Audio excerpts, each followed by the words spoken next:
people who actually don't have Riz, I feel are more successful in like the like game. The game? Yeah, you in think the game. so? I don't know. Like, I like to think I've got a little riz. Mm-hmm. Yeah, but I'm pretty successful. I don't think it takes that much for you. I mean, tell me more about your tattoo.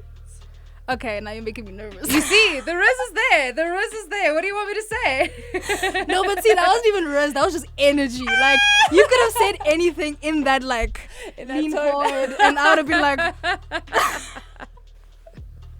what are we doing? Do you keep your ketchup in the fridge or in the cupboard? I think I need to leave. I can't do no small talk, no small talk. I'm not with the small talk. Can't be with the small talk. Nik Dawson, welcome to 5 Unscripted. Oh, thank you. Woo. So Nik is our music scheduler. You've been at the 5FM team for 6 months? 6 months now, yeah. How's it going? It's going great. I finally acclimated to everyone. I think I was just getting in my way of new place, new people, getting scared about it. But now, found my people, found the vibe. So I'm excited to be here every day. What does a music scheduler actually do? Do you choose the music that comes onto 5FM? Not particularly choose, but I format the music every day. So how the music plays out, in the way that it plays out, I do that. Oh my gosh, you make playlists. Yes. Do you do like you were the person making mixtapes for people that you love, except now it's the whole country? Now it's the whole country. That's kind of slay. Yes, it is. Instead of just sending it to one person with the link being like, I'm thinking about you, it's like, I'm thinking about everyone. Okay, it sounds creepy when you say it like that. Okay, yeah, let me calm the energy down. No, I love it. Okay, so you're scheduling the music. Mm-hmm. So who decides what music is playing? The compiler. Okay. Yes, so the compiler will always be the person that's putting the music, the radio's music interest always at the forefront. So they will choose music that fits in the format. So for example, some radio stations have more of a hip hop and R&B type of vibe. So then they would make sure that they choosing music that fits with that kind of format. So same with our music compiler, all the music that gets put on, she chooses it, and then that's how I filter it and format it, playlist it. A lot of people think that we as the DJs pick the music, and I don't know how I feel about busting that truth or busting that bubble, but there's kind of a science that goes into how, not just the kind of music that you're playing, but how you playlist that, and which music comes first. Do you play the brand new song, or do you play the song that's already on the top 40? How do you choose those things? It all depends actually on how radios make their clocks. So for example, certain times in the day, you would obviously want more popular music, newer music, because that's when people actually want to be put on, if that makes sense. So it's just about timing, I think, and it's also just about the person on air. Do you know what I'm saying? Their vibe too. If they are very energetic and nuanced people, then obviously it would be important to play newer, funner, fresher, top 40 music for their show. So it's just depending on the person and the time also, I think. Do you put fun music on my show? I always do. Can I just say, I spend so much time on weekdays because I don't want it to be a thing of it's the same music for everyone all the time. And I want when I playlist, my whole thing is that when I think about the presenter, I want them to also be enjoying the music. I want them to also be singing along while they're chilling, waiting for the next link. Do you know what I'm saying? So that's how I playlist most of it. That's how I playlist your show. That's how I playlist breakfast and lunch and stuff. I gotta be honest, the music since you arrived has been really good on my show. I've been really enjoying it. Tell me about your love of music. Where did that come from? Did someone make you a playlist once upon a time and you just kind of went, okay? No, not even. I think so my family is a music kind of family. We listen to music all the time during the day, especially when you're not doing anything. Music is always playing, and so I've grown up listening to music. I think my love for music, to be quite honest, when I think about it, I was 5, sitting in front of a TV, and Mario's Let Me Love You video came on, and I was like, oh, this is what I want. I can't believe you were 5 when Mario's Let Me Love You came out. I was in like grade 5. Anyway. No, Leah, you're not that much older than me. Anyway. Okay, maybe I wasn't. Maybe not. Maybe not that. Because it came out in 2005. Yeah, I was in grade 5. In 2005? Yeah. Okay. Yeah, I was in grade 5. In my mind, everyone's the same age as me. Yeah, but you were born in what, 2000? Yeah. Okay, you see. Mm-hmm. Us people from the 1900s. Not the 1900s, sounding like old people. It makes. I promise I'm young at heart. Also, I don't feel like I'm that old. You don't have an, oh, this is going to sound so bad. You don't have an old energy. Thank you. Yeah, like I'll it's take very, that. very spirited, like Thank young you. energy. Yeah. Okay. So you were 5 years old watching Let Me Love You on the TV, but your family was always playing music. Who are some of the artists that you remember listening to that your family was playing? Oh my goodness. So a lot of like old school R&B and disco. So like Robin S, Sybil. I'm trying to think of like this one in my head. A lot of Sade, a lot of Tony. A lot of like 90s R&B music that was just playing all the time. So think of like when you're cleaning your house on Sunday, that type of music was always playing.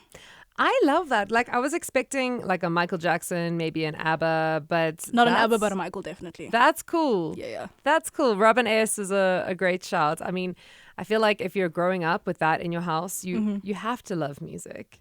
It's intrinsic, you know what I'm saying? So like, yeah. And also it's cool when I go out to like places and I hear all these like old songs and I'm like, yeah, I'm the only young person that knows this music, all of the lyrics. You got to show me love. Yeah. And how did you get involved in radio? I went to varsity and I was studying to be a psychologist, well, a music therapist, because that was the dream. Ooh. And my first week of varsity was really, really, really crap. I had like no friends because I basically moved to a varsity that was far away from my high school and whatever. So I was like sitting alone and one of the campus radio stations was having like an activation. And I just asked if I could be part of like the radio station because I wanted something to do. And they were like, okay, so what are you good at? And I was like, I do music. Music. And yeah, I just got involved like playlisting, compiling for certain types of shows. So I did an R&B show like my first year that I was at campus radio, and then just did free work for like 3 years. And then after 3 years they were like, do you want a music manager job? And I was like, slay. Okay. So then so that's literally how I got into all of this. Like it was just one of those casual things where I just needed an outlet. I needed a community. And so yeah. Wow. You say you grew up far away from where you went to varsity. Where did you grow up? Here in Joburg. Oh. So like I went to a school in Northcliffe, and all of my like high school friends were like going to Wits and going to like UJ and all of that stuff, and I was like, I want to be far away from everyone. I'm gonna go to Pretoria. So yeah, I wish there was anywhere further than Pretoria from Joburg, but unfortunately there isn't. It is the furthest possible point on the planet from Johannesburg. Exactly, because I can't get further away from Gauteng. Like PTA. Also, I knew that like implications for like my parents and stuff. I didn't want to put them in a situation where they had to like invest so much in me going out of the province. Like that wasn't a dream of mine to study outside of the province like anyway. So it was just, how far can I go without leaving my parents too far away from me type thing. So you got super into music. Do you play any instruments? I don't play any instruments. I used to like do drum lessons when I was younger, so I have some type of like percussive like thing in me, but I don't play instruments. I just sing and write. You sing? Yes. Cool. Are you in a band? No. If anyone wants to, do you want to start a band? I totally want to start a band. Please start a band. Let's start a band. What music are we making? We're gonna make dance music. Okay. Because I can't really play any other instruments. I can sort of play the guitar, but my nails are a little long. Okay. And also I can only like strum chords. Like when I say I can play guitar, I mean that like very loosely. So for the vibes, just like I can Wonderwall around the campfire. Okay, dope. So I don't think that's what the market needs right now. I think we should lean into our like Robin S, like dance music, heavy vocal, maybe some harmonies. I'm a big harmony fan. Okay, dope, because I can get there. Yeah? Yeah. Especially when I'm in it, I'm like, let's just add another one. Another one. Let's just add another one. Listen, it's a hit. It's already a hit. Track that. watch the space. Bring the beat in. And then we all just hear like womp, womp, womp, womp. I really want to make like womp, womp music actually, because that's what I like to play when I DJ. I like big bass, like bleh. No, I'm being serious now. We actually need to make music because I would love to be shaking my nyash in the club. That's singing. what I'm saying. That's what I'm saying. Where have you been my whole life? Upstairs, dude. Okay, for like 6 months. Yeah, that part. I think you're really cool. I think you're cool too, man. Like, I got really excited when I heard that you were joining the team, and I hope it's okay that I talk about this, but we were informed pretty early on when you joined the team that, hey, we have a new person in the music department and their pronouns are they, them. Please make sure that you stick to this. Being non-binary in a corporate space can't be easy. not really, yeah. Had you fully leaned in? Because I understand when people fully transition one way or the other, looking at it in a binary context, I think it's sometimes easier for people to put you in a box, right? Or to put other people in a box. But when you're somewhere on the spectrum or somewhere not, or somewhere in between, it can be harder to enforce that people see you that way. So when did you make the decision to completely lean into who you are? Trying to pinpoint that moment is kind of crazy. I think that because for the last 4 years, not that I've come out, but I've just been existing as myself, and I actually think making it a public thing was actually coming to Five, because I wasn't really concerned with other people using they them. It was only my close friends, especially when I was at campus. If you knew me, you knew that it was a they them thing. It's not just there was no conversation about it being any different. So if a new person came into the space, they already knew that it was a they them thing. So I didn't have to explain or perform my non-binariness. And then when I came to Five, I think because of the fact that it's a more serious corporate space, and because it was a new space for me, it was all new people. I made the decision to be okay, I'm gonna come into this space with my name being Nik, with people knowing that it's they them, only because I wanted my acclimation to this space to be easier for me, because I wanted to be as authentic in this space as possible. Do you know what I'm saying? Yeah. And so far, I haven't had any problems. Everyone here is so affirming, and even making jokes about the fact that my full name now is Nicholas. So if you want to hit me with some serious Nicholas, you're not doing a good job. It's Nicholas. It's not you're not doing a good job, or it's Nik, you're not doing a good job. But yeah, I think me being really strong out about who I am and how I would like to be seen was actually this year more than anything. Last year, this year, yeah. Do you feel like 5FM did you feel that 5FM was a safe space to do that? Ironically, yes. Why ironically?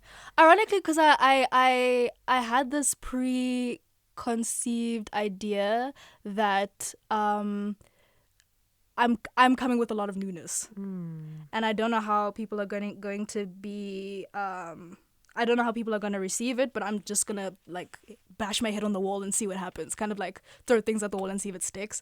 And it stuck. It was easy to do that. So it was more of a thing of just me trying to not protect myself, but just be prepared if there was negative pushback. You know what I'm saying? And there wasn't. So that's why it's ironically surprising. I think it's such a good story and such a good...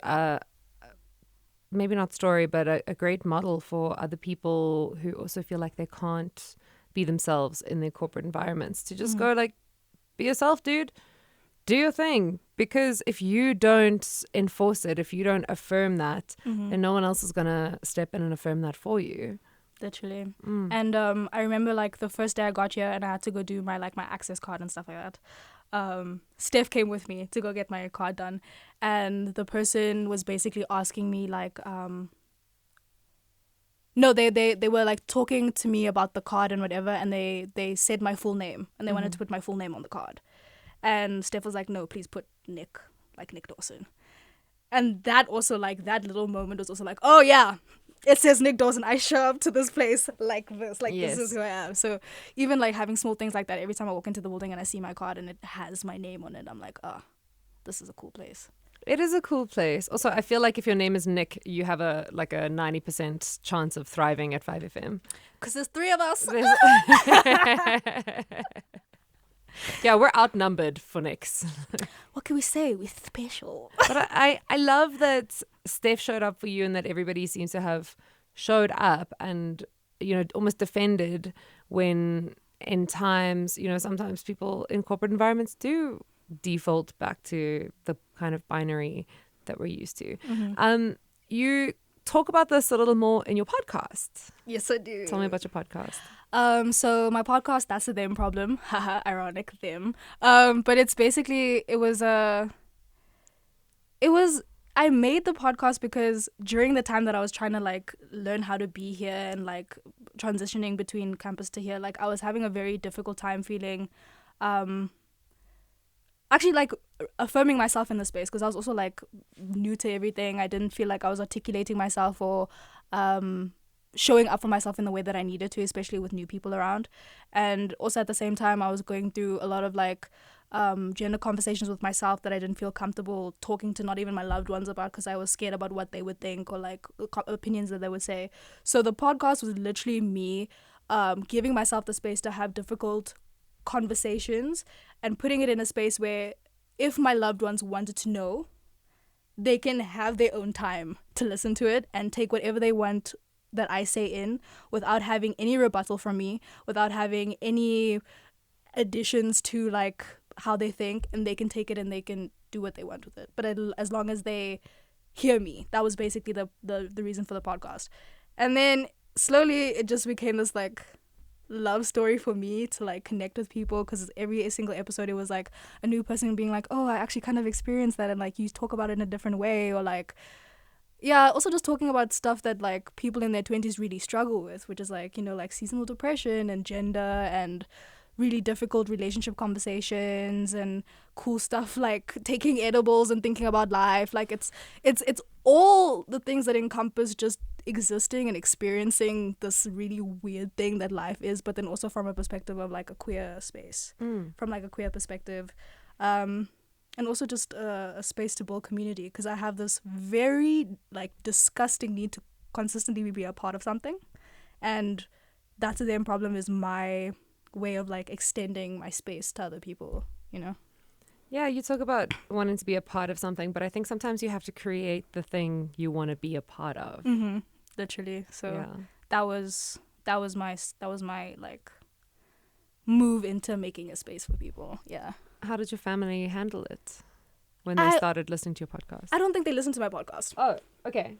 I honestly made the podcast, and everyone in my like my chosen family knows, because obviously like they support me all the time. But when it comes to like my actual family, I didn't really tell them that I made a podcast, even though I was like editing like with speakers in the house, like editing and like reposting everything. Like I never really like said out loud that, hey, I'm a podcaster, and like I actually have like a whole podcast that I do by myself. So yeah, I don't think they have an opinion, but I also don't want them to have an opinion. Right. It's scary to show yourself to people who love you but maybe see you in a certain very particular light. Mm-hmm.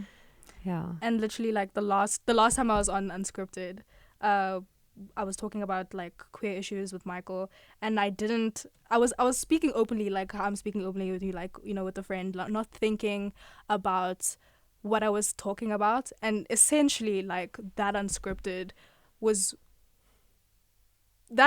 like outed me to my family in a way, because I didn't really speak about it to them, because I for some reason I just don't feel the need to explain myself, especially to my family. So when they heard that, and then all the feedback that I got from them, I was like, oh, they actually didn't know anything about me. Wow. So again, it's one of those things where if they would want to know more about me, there's all these avenues that you could like tap into. Yeah. But yeah. What would you say to a young non-binary person who is maybe struggling to reveal their true self to their family? I would say choose your peace and your safety very carefully. One thing that I realized very early is not that my family isn't safe, but it's a conversation where if I'm in a position where I have to speak about myself in that way, I don't have the emotional capacity to be defending myself. Do you know what I'm saying? And that can be counteracted by having really supportive friends, building a really close-knit chosen family. I feel like the only reason why I'm so proud is because of my chosen family. I don't think I'd be as boisterous of a non-binary person and be able to articulate myself the way I do without my chosen family. So I feel like the most important thing for non-binary like people and young non-binary people is choose your chosen family because they will bring you peace. Tell me more about a chosen family. What does a chosen family look like? To me, it's whoever. This is gonna sound like obviously duh, but it's like people who have chosen you and you have chosen them, like in every capacity, no matter how difficult conversations might be, no matter how difficult situations might be, they are always there to support you. You know what I'm saying? And they're always there to be the person to hold space. I feel like a chosen family is people who understand that you holding space for people. Do you know what I mean? It goes beyond friendship. It goes beyond friendship. It really is a blood is thicker than water type thing, but like what blood of the mother is thicker than the no. There's a longer part of that phrase, right? Yes. I want to know what it is. Can we Google that? Can we Google that quickly? Thank you. Yeah, because you're right. Yeah. People say blood is thicker than water in the sense that family should be closer than everyone else, but the full phrase is actually The opposite. The which opposite, is, yeah. Yeah, the water that you've chosen is thicker than the blood of the womb, or something to that effect. Or that like no one wants to drink blood, drink water instead. The blood of the covenant is thicker than the water of the womb. Oh, right. The blood of the covenant is thicker than the water of the womb, right? Which means that the promise you've made with your chosen family to be there and show up for them is thicker or stronger than whatever those familial ties might be. I do think it's really sad that queer people specifically have to make the decision to alienate a part of themselves from actually no, it's not even make the decision to alienate themselves. It's that families of queer people often alienate themselves from their loved ones. And I really hate that. I went to a wedding last year where neither of the bride's families came. That's and horrible. I remember saying to one of the brides, who's a friend of mine, like, you can have my mom. And she went, I don't want your mom. I want my mom. My mom is alive and well. Why isn't she showing up for me? She should be here. She should be showing up for me. And I hate that queer people have to turn around and go, it's fine, I have a chosen family. Yeah. When there are very real families made of blood and water of the womb who don't always show up in the ways that we need them. Literally. Yeah. And I'm sorry. It's I just think it's beautiful that at every avenue that queer people find themselves in like a situation where they have to choose themselves or being being unhappy or being left in the dark, they always choose themselves and somehow come out triumphantly. Again, like having not a supportive like familial situation, but having a very strong chosen family. And I get that completely, because sometimes like I love my chosen family. Like I said, like they're the reason that my world turns. Like that's literally it. But sometimes I sit back and I'm like, I wish that I could be as open as I am with my chosen family as I am with like my parents, for example. Like it's this longing that unfortunately queer people like suffer with. I feel like it's like sadly it's like a birthright of queer people to have this longing for like a family like that is born into itself. Do you know what I mean?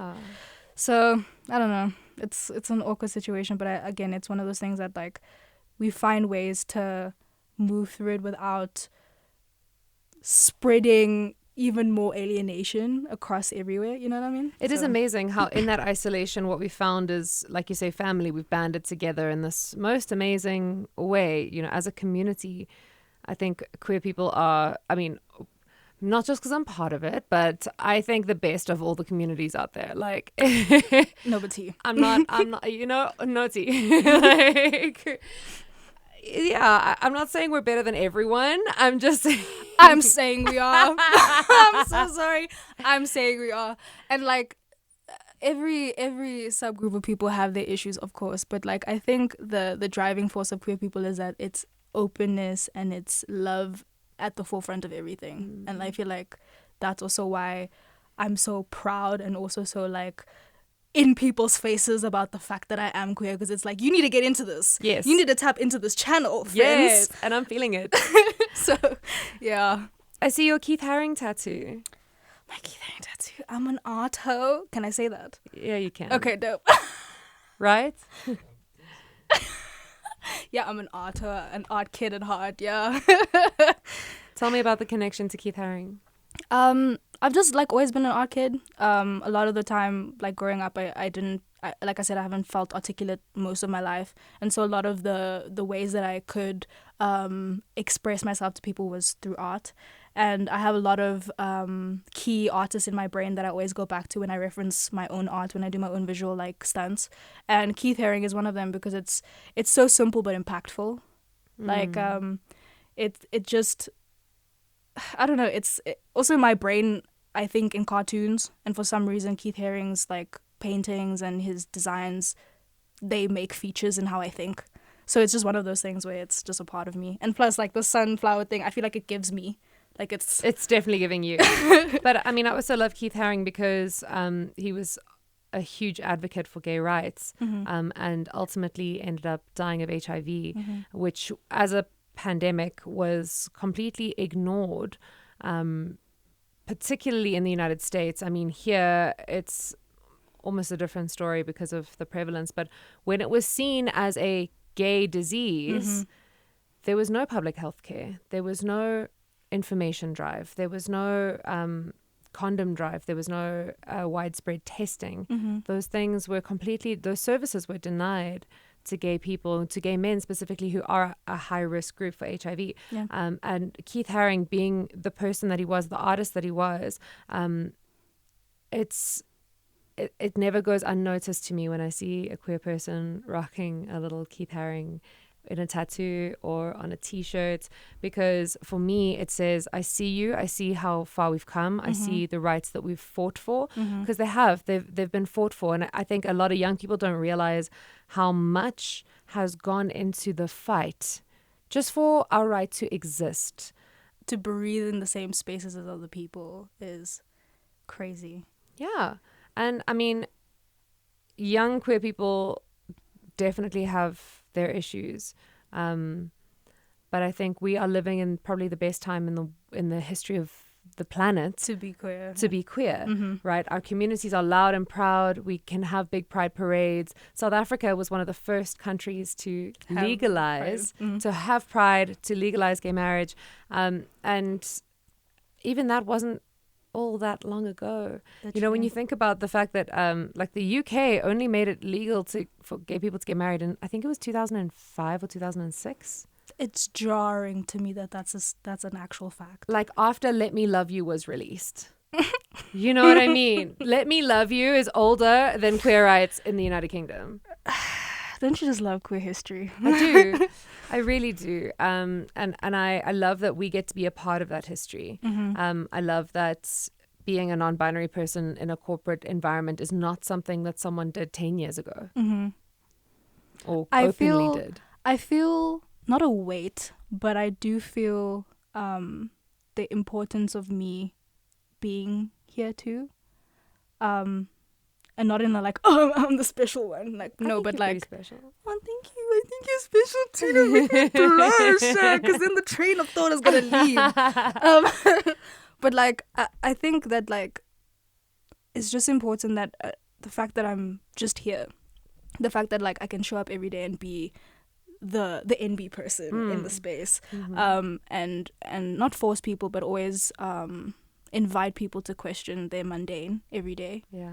I feel like it's so important, and some days I realize and I'm like, oh, fundamental, and then some days I'm like, it's kind of awkward being here, you know what I'm saying? But it's moving through it and just realizing that like I'm as much as I feel as much as I'm sometimes uncomfortable, I'm also showing up for all the other people like for future like spaces, you know. I think not just future, I think for now as well. Like I've never felt like I can fully lean into my own non-binary identity here. Oh, it's actually making me emotional to think about it. You know, I've had like she, they pronouns in my bio and in my email signature, and I kind of just allow people to refer to me as she or as a woman because it's easier than having to explain to someone every day or every time we have that conversation. And it's inspiring. Oh no, got to. Ooh, it's inspiring for me to see another person in my space, in my building, because you make me feel like it's okay for me to be who I am. And It is, Leah. I don't get to do that all the time. You know, it's one thing having she, they in my bio, but no one ever just calls me they. And when they do, I'm like, you know, I get a little gender euphoria. Mm-hmm. But I don't lean into that because I feel like in this public facing job, I can't be that completely without the judgment, the pushback, the opportunities, the Women's Day invitations, the female DJ. I think it takes so much courage to essentially fight the good fight, because it is. I think it's a fight. And I love that you came in and immediately were who you were or who you are and established who you are, and didn't give anyone room to doubt that or question that. Because once you're like, I feel like I'm like, if non-binary is 50-50, I feel like I'm 25, you know? And I feel like people lean much more towards the one half of the 25 than the other. Half, yeah. And it's tough. So thank you for being who you are. It really is doing the most. Like it's impacting more people than you think. When I read that you were coming, I was like, yes, it's not just me. I'm not alone. So you're also not alone.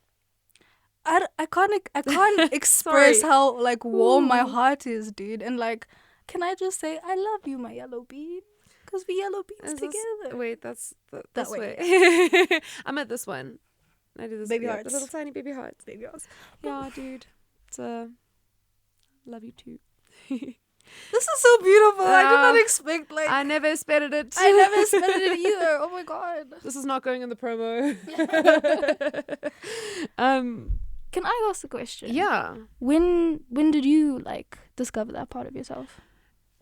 I think, and I question this a lot, right? And so this is where it gets complicated for me, because sometimes I wonder, am I like NB enough, right? Because how much of my rejection of my own sense of womanhood comes from the way women are oppressed in society, right?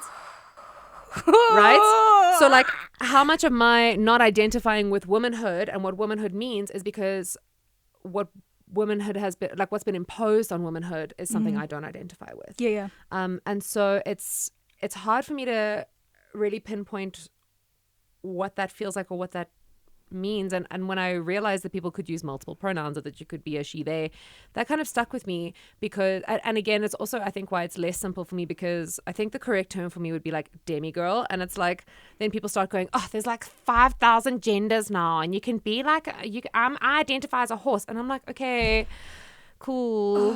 The horse people. Yeah, I'm like, okay, you're a furry, you're a brony, we get it. Like, Power to you, but not the same thing. Not the same thing. Yeah, and so when I realized that you could exist somewhere in between without it being a full 50-50, right, which is what I think a lot of people think non-binary means, and I think it really just means you're not fully one way or the other. It was easier for me to think about it in terms of like sexuality, right? So let me just... No problem. Like once I accepted that I was bisexual, and realized that things are not binary. You know, you're not either gay or straight. You can be a little bit of both or neither. Right? Yes. And so thinking about gender on that similar spectrum made sense to me as well, especially realizing that a lot of gender is performance. And I love gender as performance. I don't not identify with gender at all. I love the performance of gender, right? So when I started doing drag, for example, and turning myself into a man, I realized something very important about how I'd always seen myself as, or how I'd always felt like I needed to be seen as attractive and feminine. And I remember being like 5 years old in preschool, and my mom cut my hair. I begged her to cut my hair for the first time in my life. And I had an older friend who I thought was really cool, and she had cut her hair. And I was like, I want hair like Dalen, even though we didn't have anywhere near the same face shape. And so I made my mom cut my hair above my ears. Like a bowl cut. Like proper. And I went to school, and I mean, obviously it looked terrible, but I went to school and I got teased and got told I looked like our friend's older brother, Roscoe. Right? I still remember it was specifically I looked like Roscoe. Not just I look like any boy, I look like Roscoe. Who actually grew up to be really cute. So, but... Insult or slay? Slay. But at the time, I was mortified that someone could see me as a boy. Right? Because I'm a girl and you have to see me as a girl, and girls are pretty and girls are feminine and girls wear pink. And so already at a super young age, ideas of gender start to creep in, or not even creep in, they're forced upon you. Literally. And so the idea that I could be compared to a boy was so mortifying, so horrifying. And so growing up and then like not shaving, for example, like rejecting the idea of shaving, or at least not regularly, that's like a thing that is imposed on femininity that doesn't necessarily define it, right? So people think that you need to be fully like smooth like a dolphin in order to be feminine, and anything else is masculine. And I'm like, what if I'm just a person who doesn't care about shaving, right? And so when I started doing drag and started seeing myself completely masculine, like completely like beard and all, like chest strapped down, which is honestly a mission. Let's say that you can, girl. Honestly, it's not easy. Some of us are God's favorites, or least favorites, depending on how you look at it. But the latter, definitely. so what was really interesting for me was going out in drag, like completely performing masculinity, and for the first time in my life feeling invisible. Right?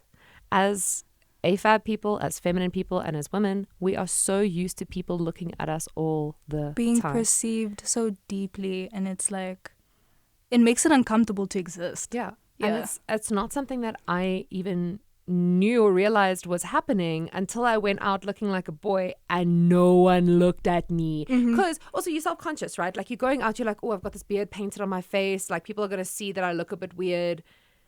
No one even noticed because no one even looked. No one even looked. And I remember I'd met some lady a few days prior, and she walked past me at the club and I was like, Jess. And she kind of went like, and carried on walking. I was like, no, Jess, like it's me. And then she was like, oh my God, I thought you were some guy trying to hit on me. And so I was like, oh, this is what it's like to just be a person, right? Like not someone that someone is staring at all the time, someone who's being perceived. Want something from, like, I literally want to ask you, how did that freedom feel? Like at the base of it? Like a little unsettling at first, because I was like, I'm sorry, why is no one looking at me? Excuse me, I painted a beard on my face. Like, where are the applause? Are you not entertained? But the more I thought about it, the more I was like, this is kind of cool. Like I can just be a person, right? And so often I think women are seen as women and men are seen as people. Yeah. Not you blowing my brain right now. Right? Yes. Right? And so when I think about how I want to construct my own identity and how I present to the world and who I am, it becomes more about like, what is this game of gender that I want to play? Who do I want to perform? What do I want to be? And so for me, taking on a non-binary entity is about going, I can be anything I want to be. Literally. Right? It's the canvas is mine to choose. Like I can put on whatever wallpaper I like, and it's still true to me because at my core, it's on the canvas that is me. Literally. And so I think I can't really pinpoint when that was. I think the more I discover that these things are options, I'm like, oh, you can be both? Cool. I'm gonna be both then. Like, I'm choosing everything on the menu. yeah, exactly. Life's a buffet. I'm trying everything. So yeah, that's how I felt. Was like when I broke out of the idea that you had to be one way or the other, I was like, well, then why don't I just do whatever I want? Literally. Like, what is the gender of the day? That's literally how I wake up. I wake up and I'm like, how do I feel like showing up today? And some days I'll look like someone's dad. And some days I will look like the baddest bitch on the street. And I love that. I feel It's like so I'm fun. halfway between like dad today. You know what I mean? And I love it. I love it. Yeah, I mean, even like with the way that we dress, our silhouettes, the things we feel like we have to emphasize, they say things about us, right? Because we've been taught that women have little waist, big booty, big boobs. And even though I'm naturally blessed, sometimes we don't, sometimes that's not the silhouette you want to rock or feel. And it's hard mentally to not feel those things or to not dress like that, because I feel like I get credits, like I get points. I get points for having little waist. I get points for having big boobs. I have points for having booty. And so for me, leaning into a non-binary gender is about rejecting those things and going, I don't want to just be important because I'm seen as the good woman, or because I tick feminine boxes. So I think for me, it's about a rejection of those things. No, I hear you. I also feel like, at least for me, because my whole experience with not being a non-binary person is that like I believe that like womanhood and manhood and masculinity and femininity are completely different things. Like they can exist separately, and I feel like femininity can exist outside of womanhood and masculinity can exist outside of manhood, and because of those things I am only a feminine person. Yes, I am not a woman. I don't want to be a man. No. But I just realized that I don't have to exist in all of these like weird rat races of being a woman. And not to say that like I don't want to be a woman because there's all these things. Like we've been socialized, we've been grown up as women, like we understand the struggles of it. I just felt like for a very long time it wasn't my place to have these like very heavy opinions about how to be a woman, especially because I didn't feel comfortable at that point. And even when you were speaking about like growing up and being like compared closely to like men, same experience. A prepubescent Nik was like extremely like masculine in like behavior and had a lot of body hair and didn't have boobs because all the other girls had boobs during like puberty, but I was like a late bloomer with like all the other stuff. So I was always compared to being a man, and that made me very uncomfortable. But then also at the same time, it would be like the boys are boying me and the girls are boying me.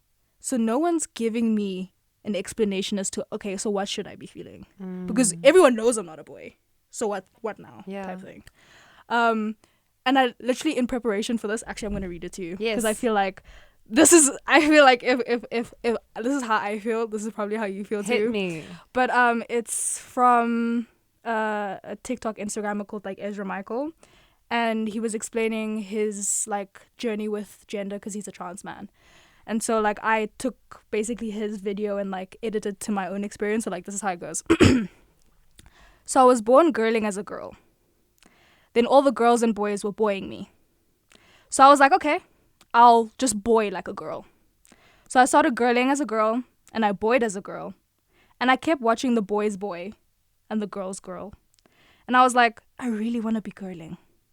So then I was like, okay, I'll start girling as a boy girl. And then I started girling as a girl boy. And now gender is meaningless.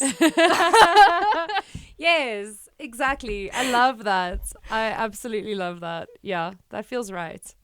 Because that feels right. I know for a fact that at a very young age I was so closely identified to the idea of tomboy, but that still didn't feel comfortable enough. Do you know what I'm saying? So like now, especially since there's words, there's now new words that people can feel close to themselves with, you know what I mean? Like having the word non-binary, I knew that I felt different. I just didn't have a word that made me feel like, oh, I actually exist in this world. Like, simply, you know? So gender's actually, It's weird. it's meaningless. It is, yeah, and that's, I think for me, the right term would probably be gender fluid as opposed to non-binary. And my frustration with people when they're like, oh, there's so many genders now, I'm like, words give us spaces to express ourselves and express what we mean and say how we really feel, right? And so it doesn't matter if there are 75 genders if one person feels like they're not the only person who feels that way.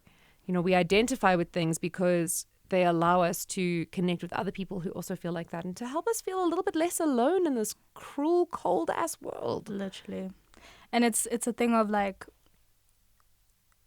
words and communication and language is so weird because I spoke about this on my podcast too, is that like it's so weird how we are consistently adding words to our lexicon to make it easier to communicate with people, to make it easier to build community, to make it easier for people to understand and for people to feel seen and whatever. But it's how people adapt their language. So for example, twerk, the word riz. All of these things, it showed up and now it's in everyone's lexicon. Like if I hit you with, oh, this is my riz, you know exactly what I'm talking about. Very much so. But, and also like having riz, like the act of having banter to attract other people, that act has always been there. We've either said it as like banter, like Charm, it's been charisma, which is long for riz. right, and it's a thing that's always been there. It's just that they have different words. And the same thing with non-binary, the same thing with they them, the same thing with z's and zers and all of that stuff. Is that like these people, this experience has always been there, but now there's new language. But because of what it means and because of what it represents, you won't add it to your lexicon. Yeah. And that's very interesting to me because it's like, okay, cool, riz, but not them. Yeah. So this is a fun one for me because back in the day, they didn't realize that. So back in the day, like the Greek word for okay, now I must think about what the correct word is for right. But the Greek word for left is sinestra, which sounds like sinister, and left-handed people were seen as sinister or something wrong with them. Like there was something wrong with people who were left-handed because they thought it was like witchcraft or that there was something wrong. And it's like, actually, we just needed to give it a name, which was left-handedness. And now it's not witchcraft. It's just being left-handed. Now it's normal. Yeah. Yeah. It's normal. Literally is. It's just, I think it's this weird thing of like words have so much power, but at the same time they don't. So how do we adapt that? You know what I'm saying? It's crazy. It's the straight boy being like, oh, has so much riz, but then going to like a non-binary person and being like, yeah, she's fine. Please shoot me. Also, you do not have the riz. You don't. You don't have the riz that you think you do. Also, side topic, but like people who actually don't have riz, I feel are more successful in like the like game. The game? Yeah, you in think the game. So? I don't know. Like I like to think I've got a little riz. Yeah, but I'm pretty successful. I don't think it takes that much for you. I mean, tell me more about your tattoo. Okay, now you're making me nervous. You see, the riz is there. The riz is there. What do you want me to say? No, but see, that wasn't even riz. That was just energy. Like, you could have said anything in that, like, lean forward. And I would have been like, what are we doing? Do you keep your ketchup in the fridge or in the cupboard? I think I need to leave. Thank you so much. Thank you so much for having me, Leah. This was amazing. This was bigger than I expected it to be. I'm so grateful that you shared that with me. Thank you. I really appreciate it. Thank you for being a safe person. Thank you for being here. Thank you for keeping our playlists absolutely fire. Who's an artist that you love that you want to let everyone listening to this podcast go and listen to? Oof. Okay, wait. I'm gonna do a list, and is she gonna be all of my friends? Yeah, do it. Okay, cool. Let's start from the very top. Stasi, Archie, Zuri. Crunchy sweater. Crunchy sweater. Yes. My own music. Which is? See, I want to say my artist name, but it's kind of like my old name, so it's a bit of a weird one. Okay, and then also the band that we're gonna start, which is called Sugar Plum Fairies. Sugar Plum Fairies. I don't know. I was thinking like Chopsticks That's so cute. because they're like not binary, right? Like What about Yellow Chopsticks? ooh, Yellow Chopsticks. That's cute. That's cute. I like it. Okay, we're gonna workshop it. We will be putting out our first album in the next 6 weeks. 6 weeks. 6 to 9 weeks. 9 weeks. Watch the space. No AI was used to create this promo. We can't promise anything. Yeah, no promises. Our band name, No Promises. That's. I like that. Keep a watch out. Okay, keep a lookout for No Promises coming soon to a streaming platform and a radio station near you. Coming soon to the 5 Nights charts. Ooh, tea. This is 5FM.